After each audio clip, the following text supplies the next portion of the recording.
Et bonjour mes petits poissons, comment allez-vous? J'espère que vous allez bien. Nous nous retrouvons pour ce taroscope du mois de décembre, le dernier. Chaque vidéo, je dis, ah, c'est le dernier. Et puis, non, bien sûr qu'il y en aura d'autres. Et même au mois de décembre, je vais faire des vidéos, évidemment. On va se projeter sur 2023, évidemment. Il y a plein de choses à faire et on va s'amuser avec tout ça. Alors, pour ce faire, pour votre taroscope à vous, les poissons, on va utiliser le symbolone et les 22 arcanes du tarot de Marge. Vous n'avez pas le pendu. Là, vous allez être content. Ça, c'est pour les énergies générales qui vont vous influencer, qui vont venir de l'extérieur, vous aider ou pas. On va voir. En tout cas, ce qui va venir vous influencer dans ce mois de décembre. Et puis, pour vos énergies, à vous, les petits chats, et vous allez voir, vous, c'est assez gratiné, hein, le mois de décembre. Mais c'est chouette. L'Ostara Tarot, très automnal, très hivernal comme ambiance, designé par 4 femmes. On va voir, on va rentrer dedans. Vous avez une très jolie carte qui vous accompagne. Déjà, on commence bien. On commence par le meilleur, ok? La tempérance pour vous, les poissons. Regardez, elle aime l'eau, elle aussi. Elle est en train de verser de l'eau dans de l'eau. Elle est en train de faire circuler les eaux. Ses eaux à elle, d'accord? C'est pas de l'eau qu'elle va distribuer à l'extérieur comme l'étoile. Non. Et vous voyez, elle est très habillée, cette tempérance. Elle a des ailes, c'est un ange. Et elle est très couverte, c'est quelque chose de très pudique qui est en train de se passer là, de très doux, de très protecteur. L'eau représentant les émotions, on voit bien que cette énergie-là va venir vous chouchouter, va venir mettre de la douceur, va venir vous caresser dans le sens du poil, les poissons, dans le sens des écailles, va venir vous protéger. Va venir mettre un peu de l'huile dans les rouages, du miel. Ouais. On va y aller tout doux, comme ça, tout doux. Pourquoi? Parce que vous allez voir, c'est intense pour vous. Donc, c'est assez rigolo parce que les jeux d'énergie qui viennent de l'extérieur, et pour tous les signes c'est pareil, viennent vraiment complémenter, viennent vraiment là où il y en a besoin, d'accord? Par exemple, on a des énergies de jeu, de légèreté, d'amusement. En général, de l'autre côté, on a un jeu un peu lourd, vous voyez? C'est vraiment comme si vous étiez protégé. Et là, c'est vraiment la protection. Avec la tempérance, c'est vraiment l'ange gardien, c'est vraiment une énergie de protection pour vous les poissons. Donc, beaucoup de douceur. C'est comme si elle mettait un petit peu des oreillers, vous voyez, un petit peu partout, parce que vous allez y aller un peu bourrin quand même, vous allez voir, pour vous protéger. D'accord? Donc, voilà. On va capitonner un peu tout ça avec la tempérance. Regardez pourquoi. Il va falloir capitonner, mettre des coussins de protection partout. Moi, je me balade et j'ai pas vu qu'il y avait un trou. Et puis de l'eau encore. J'avais pas vu que j'allais tomber dans l'eau des émotions. Je ne l'ai pas vu venir ce truc-là. Avec le Gémeaux et le Verseau, on est dans quelque chose d'extrêmement euh, aérien, comme ça, créatif, désinvolte. C'est une énergie qui va vous faire du bien aussi, ça. Je dis ça parce que c'est vraiment le côté tête en l'air, le côté je pense tellement à des choses, je regarde tellement ailleurs, je suis tellement absorbée par la beauté du monde, par mes idées, par ce qui se passe à l'intérieur de moi, que j'oublie de voir ce qui se passe là, à mes pieds. Et ça, cette énergie-là, pour moi, elle a évidemment un bon et un mauvais côté. Le bon côté, ça va être que ça va venir alléger, comme la tempérance, ça va venir mettre un peu d'insouciance, ça va venir influencer comme ça votre énergie sur quelque chose de allez, on s'en fout, hein, ce côté-là. Et il me fait penser un petit peu au maths, lui. Allez, je m'en fiche, je parle, main dans les poches, tac, tac. Et en même temps, attention, ça crée des entraves, ça crée parfois vous pouvez voilà vous bananer sur des trucs. Donc on va aller voir. Mais en règle générale, ce que ça va amener, c'est quand même de la légèreté, de l'insouciance, cuicui les petits oiseaux, de la protection et du bien-être et un lieu refuge dans lequel vous allez pouvoir vraiment vous sentir à l'aise par moment et vous allez voir. Oui, je vous fais peur là, hein, vous allez voir. Allez, on a le 7 de bâton, vous commencez, tac tac, je dois me battre, je dois défendre mes idées, je dois défendre mon job, je dois défendre mon beefsteak. Vous voyez, c'est vraiment ça, le 7 de bâton. C'est pas du tout agressif pour être agressif, c'est plutôt défensif et c'est plutôt une énergie vitale qui vous dit quoi faire sur le moment. Vous voyez, c'est de l'impulsivité, c'est je me défends et je dois défendre des valeurs, des idées, mon job, ma famille, mon compte en banque. Mais vous voyez ce que je veux dire? On est vraiment sur une énergie défensive. Euh, Pas paranoïaque, hein, défensive, c'est pas pareil. On sent que votre système nerveux, vous êtes en alerte, vous êtes au taquet. Voilà, peut-être que vous réagissez au quart de tour, certes, sur certaines choses. Vous êtes vif et vous n'avez pas envie de vous laisser faire. Vous voyez, les poissons. Si on essaye de vous mettre dans une case ou si on essaye de vous mettre dans un rôle qui ne vous convient pas ou qu'on essaye de vous inculquer des valeurs qui ne sont pas les vôtres, ah non, non, non, non, ça va pas du tout et vous n'allez pas y aller avec la diplomatie, c'est un non-franc radical, vous vous défendez. Donc il y a cette énergie-là. C'est pas que vous êtes agressif ni quoi que ce soit, c'est juste que vous vous sentez sur la défensive. Vous voyez, voilà, que vous avez besoin de vous défendre, que vous avez besoin, là, sans doute pour bonne raison, hein, c'est sans doute légitime de votre part, mais vous avez besoin de ça. Et je dis ça parce qu'en face, en plus, le défi, on a ce page d'épée avec le renard, voyez-vous, non, c'est pas un renard, c'est un fennec, pardon. Avec ce fennec, t'attaques ce page d'épée qui est dans le désert avec son épée. Pour moi, il peut représenter un personnage ou même une institution, une énergie qui vient vous enquiquiner. Enquiquiner, c'est mignon. Qui vient vous dire des choses ou qui vient parler derrière vous, ou qui vient avec des idées que vous n'aimez pas ou qui vient avec des mots que vous n'aimez pas. Vous voyez, ça peut être quelqu'un de jaloux, ça peut être quelqu'un de possessif, ça peut être quelqu'un qui se sent en compétition avec vous, ça peut être dans le travail, ça peut être dans le couple, ça peut être dans la famille. Attention, n'oublions pas, mois de décembre, Noël, réunion de famille, etc. On sait que ces derniers temps, ça a été difficile. On a été vraiment malmenés à tous les points de vue, pour ma part. Enfin, ça, c'est mon opinion. Et les fêtes de fin d'année ont été compliquées hein, pour plein de monde. Donc là, ça peut être vraiment ou des idées générales. Vous voyez, en tout cas, pour moi, c'est une énergie qui est de l'extérieur, c'est pas à vous. Et ça vous prend la tête, clairement. Et ça vous met en boule, ok? Ça vous énerve. Vous vous défendez. Vous avez besoin de vous défendre. Vous avez besoin de défendre une opinion, une cause même, hein, d'accord? Ça peut être une cause. Ça peut être la santé, ça peut être les enfants maltraités, ça peut être l'écologie, blabla. Vous voyez, vous vous sentez investi. Votre sensibilité là à vous, les poissons, elle est complètement au service de quelque chose. Et ça, c'est on est dans les épées, donc on est dans les idées, on est dans les mots, on est dans les paroles, on est dans l'écrit. Là où le page d'épée peut être très bien parce que quand c'est une bonne énergie dans le bon sens, c'est un nouveau commencement, de nouvelles idées, une fraîcheur dans la façon de penser, etc.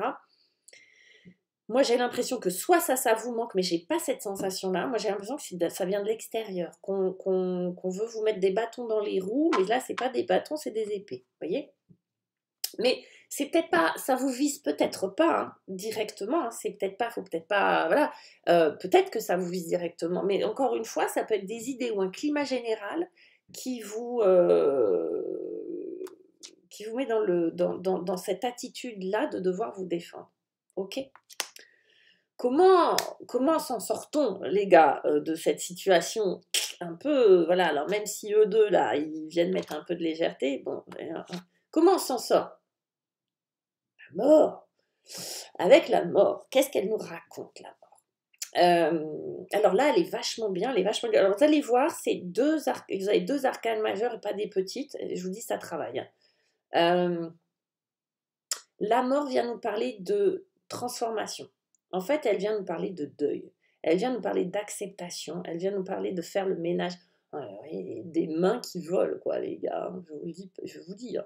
Stack, stack. On va pas faire dans la tempérance. Vous voyez, ce que je veux vous dire, c'est ces deux énergies, elles n'ont rien à voir. Elles sont complémentaires. Elle vient mettre un peu d'eau sucrée dans le machin, parce que là, c'est acide, hein. Là, c'est radical. Vous allez être d'une radicalité, les gars, c'est noir ou blanc, hein, ok? Et tout ce qui peut-être vous enquiquiner, vous déstabiliser, venez vous polluer la tête, là, tac, vous allez dire, bah non, c'est plus possible. Pour moi, il y a une vraie radicalité de votre part.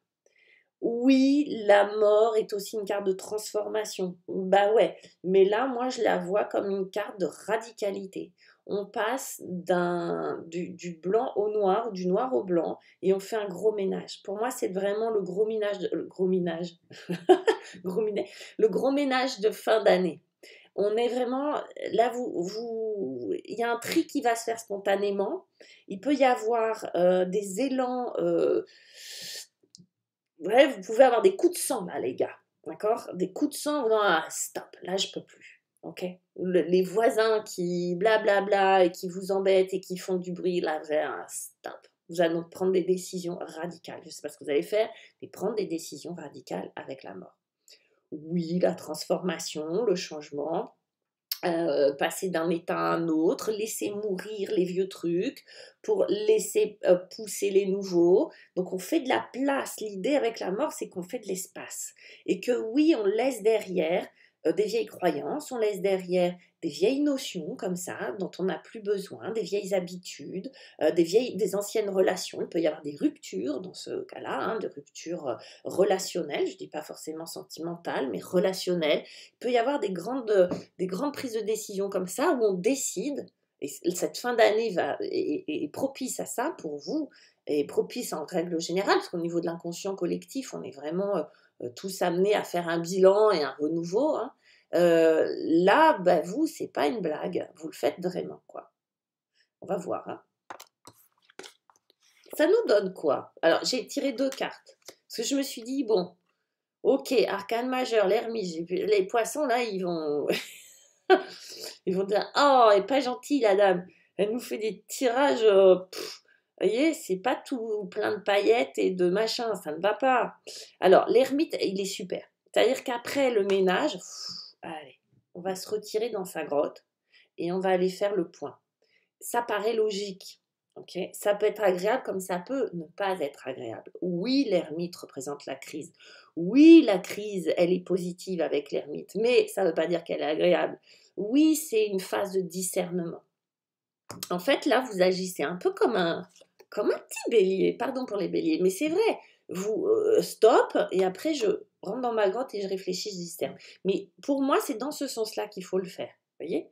C'est peut-être vous avez besoin de ça, de faire le ménage pour pouvoir vous retrouver bien avec vous-même. Là, pour moi, l'ermite, il est bien avec lui-même. D'accord? On n'est pas dans la peur de la solitude, on est peut-être dans l'acceptation d'être seul. On a peut-être un sentiment d'être seul, alors qu'il y a plein de monde autour de nous et un besoin de se retrouver avec soi-même. L'ermite, il est hyper à l'aise, il est hyper cool avec la solitude.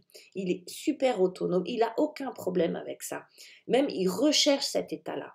Mais on peut rechercher cet état-là et avoir une vie sociale dense. D'accord? On peut rechercher cet état-là et en même temps rencontrer quelqu'un. Ok? Pour ceux qui sont célibataires, ils disent nanana, nanani, nanana. Vous voyez? C'est pas le même propos en fait. L'ermite, lui, il vient digérer, comprendre, chercher du sens. Il est en pleine phase d'introspection. En fait, il se raconte l'histoire, son histoire, et il essaye de trouver du sens dans tout ça. Qu'est-ce que je vais bien pouvoir en faire de cette matière-là? Il était beaucoup dans l'action, le petit poisson qu'on a sous les yeux. Vous étiez beaucoup dans l'action, et là, il y a comme si on mettait le bouton sur pause, et qu'on décide de trouver du sens à tout ça. Avec toute la matière, c'est-à-dire que avec tout ce que j'ai vécu, qu'est-ce que j'en fais de ce truc? Quel apprentissage j'en fais? Qu'est-ce que je garde? Qu'est-ce que je laisse? Effectivement, il a fallu que je mette un coup de pied dans la fourmilière à un moment donné dans ma vie, là, sur ce mois de décembre sans doute. Et maintenant que je l'ai fait, que j'ai cette paix de l'esprit, parce que c'est vraiment la paix de l'esprit, qu'est-ce que je fais de cette histoire-là? Quelles sont les émotions à bosser? Quels sont les apprentissages que je peux en faire, quoi? Vous voyez ce que je veux dire? Et quel tri je peux faire calmement, là? Vous voyez? C'est comme s'il y avait eu beaucoup de bruit juste avant et que là, on est dans la paix, on est dans le calme, on est dans sa grotte et on réfléchit à: «Qu'est-ce que je vais bien pouvoir faire de tout ça et qu'est-ce qui va me faire rêver?» Et puis, en plus, vous le faites super bien parce que la carte que j'ai tirée, derrière pour vous, les amis, regardez, c'est la chouette qui bosse, quoi! C'est le 8 de denier. Elle bosse, la chouette, elle travaille avec sa petite patte. Elle donne des petits coups de marteau sur ses deniers. Le 8 de denier, c'est vraiment cette attention particulière, cette focalisation.